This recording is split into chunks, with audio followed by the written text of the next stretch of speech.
In this lesson, I'm going to teach you the tricks of the trade when it comes to using the pedal hat within your playing and getting four-way limb independence going. Let's get into it.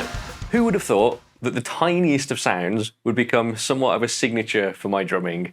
I'm talking about pedal hat, obviously. If you've ever been to a Tesseract concert, if you've seen one of my Minor videos, if you've ever listened closely to one of our records, you'll probably have noticed my love for the pedal hat. That thing is constantly keeping time. But why? Why am I doing that? Surely it's more effort to keep that thing going, especially when playing odd time patterns. Actually, no. It helps me stay locked in time. Let me explain.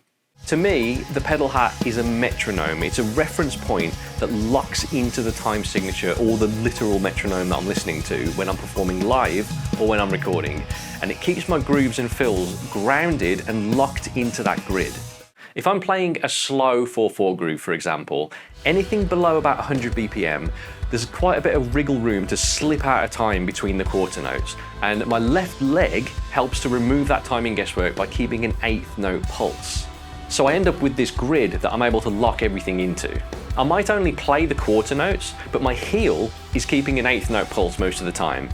To train myself to get good with pedal hat technique, whenever I was listening to music, I'd tap my heel on the ground from a tiptoe position. And after a while, this becomes an effortless flow. It just bounces really, really easily. I'm using very little energy to keep this thing going. And that's the whole point. It's hardly any effort at all. And in fact, you reach a point where not doing this, not keeping that physical time with your leg, actually makes it more difficult to stay locked into the groove. So even if the people around you might mistake your leg bouncing for a nervous twitch or that you're holding in going to the bathroom, it's worth the mild embarrassment because this technique becomes a superpower as a drummer. I started doing this years ago when I was commuting to and from work. I'd sit on the train, I'd be listening to bands like Meshuggah and Sixth and even the early Tesseract demos, and I wanted to gain an understanding for where all of this stuff, all of these weird time signatures and things, how they locked into a grid or a regular count. And that's where this came from. I was bouncing my leg in time with the music, in time with what I perceived as the metronome. So let's slow the technique down, let's get back to the basics. My pedal hat is positioned to the left of my slave kick pedal, and it's super easy for my left leg to reach. I'm not stretching. If I'm sat down and relaxed, it's where my left leg naturally wants to fall. So make sure you find this sweet spot first. The next thing is the settings. I've got it set to a fairly high spring tension so that the action is super fast and responsive.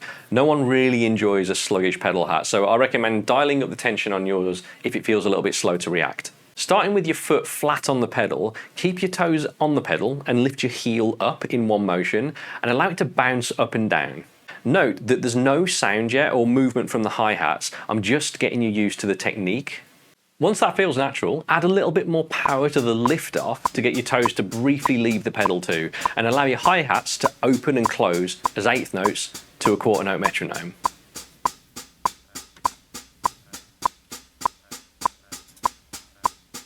Next, you want to learn to control those quarter notes. So using the exact same technique, lift off on each quarter note, but just bounce your heel on the ands. So all of those notes in between.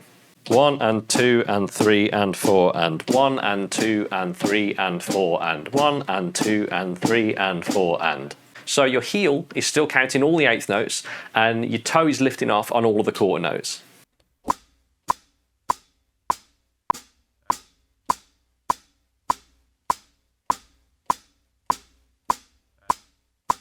So this is the core technique that I rely on. It's super efficient, and if I'm honest, it's my most effective internal metronome as well. If you're practicing this technique alongside beats that you already know, or maybe some new ones, it'll add a whole other dimension to the groove, and it'll help keep everything in time while improving your four-way limb independence. So I've added a bunch of exercises to this lesson to help you get the technique down and expand upon it. Exercise 1, basic technique. Bounce your heel as eighth notes while keeping your toes on the pedal. This won't produce a sound, but it's the core movement that you need to learn, and you can practice this even when you're not at the kit. Exercise 2, we're going to play eighth notes. While bouncing your heel, lift your toes off the pedal on every eighth note.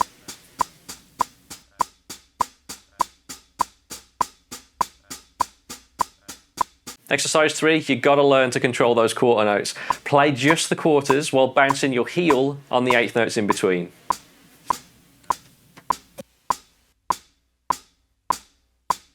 Exercise 4, let's keep an 8th note groove this time. Keeping 8th notes on the pedal hat while holding down a basic groove anywhere else on the kit. Welcome to the world of 4-way limb independence.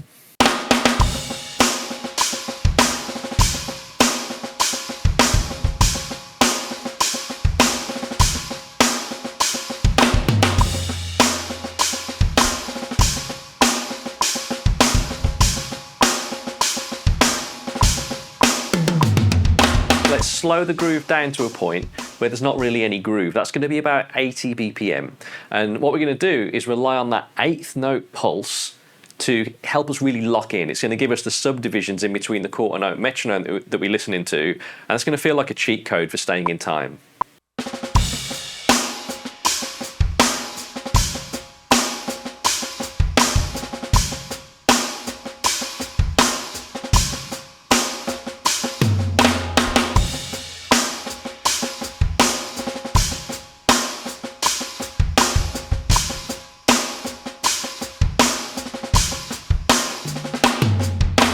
Polyrhythm pedal hat, oh yes, a useful timing and independence trick I've learned to use is counting 2s while hearing 3s or 3s while hearing 2s.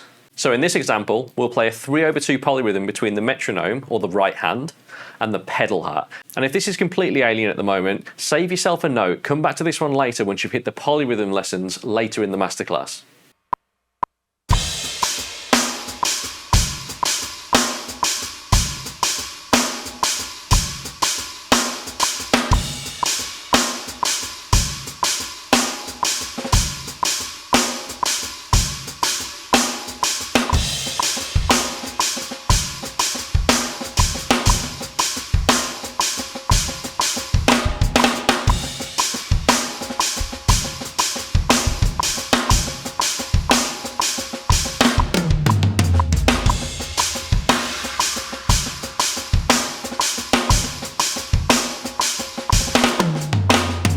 Exercise number 8, let's invert that polyrhythm and play it the other way around.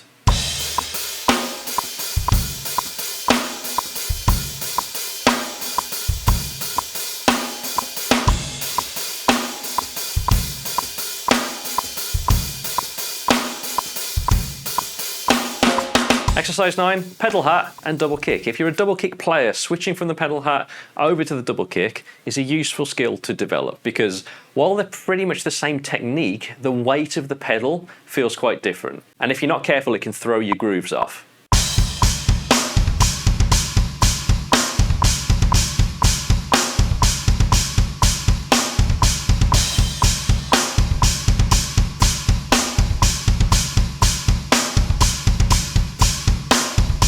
Exercise number 10, double kick, pedal hat, mastery. Once you can play patterns like this, you're a pedal hat master. This is a section of Tesseract's song Juno, and it's probably the most difficult thing I've had to play that involves double kick and pedal hat. And if you got this one down, you can officially fill in for me in Tesseract whenever you like.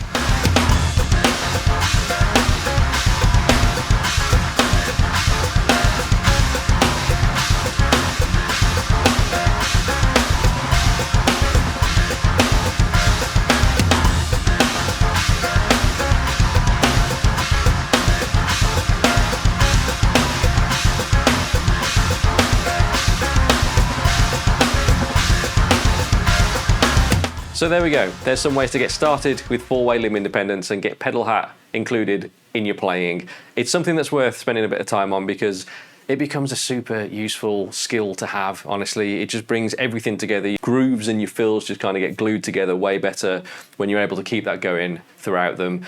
And it's become such an integral part to my playing at this point that I've got a second hi-hat over on my right-hand side, right? When we were in the studio recording War of Being, Tesseract's 5th record, we were recording some songs and the groove wasn't quite working when I was playing it on the regular hi-hat. There was just something that was missing. And we threw up a second pair of hi-hats and instantly the groove was just there. And it was because it was missing that little 8th note thing that was locking it in. And not only was it just locking the groove in, it made kind of better sonically, it made more sense sonically. It also just kept me locked in way, way better. So have a go, get that going, let me know how it goes, and I'll see you in the next lesson.